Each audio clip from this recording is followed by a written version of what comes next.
निशा कला कलबल निशा एमिति थिला जे बुद्धि हजि जाउथिला। निशा हालत रे चोर मंदिर रु लूट करबा को जाउथिला।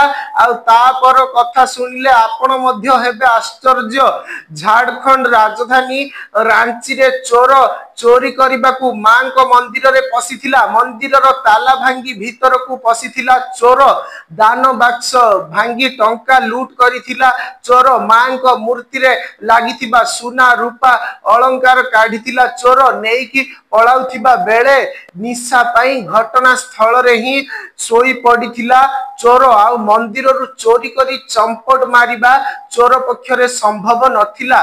सकाळे पूजारी मंदिर को पूजा करबा को जते बेले आसंती मंदिर रो अवस्था देखी ताजुब होई जाइथिले। भीतर को गला बेले चोर सोईथिबा देखी मंदिर कबाट देई पुलिस को ए नेई सूचना देइथिले एवं पूजारी गां लोकों को मध्य डाकिथिले। घटना स्थल रे पुलिस टीम सहित थाना प्रभारी पहुंची घटनार वीडियोग्राफी करिसंती। मंदिर रो द्वार खोली देखिथिले कि चोर से पर्यंत निदरे बुड़ी रहिथिला।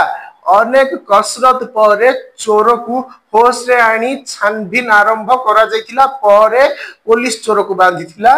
चोर मंदिर रु रूपार एक त्रिशूल किछि टंका चोराई थिला। हेले निद कला कलबल जहा पई चोरी जिनिस सह मंदिर रे से सोई पड़िथिला।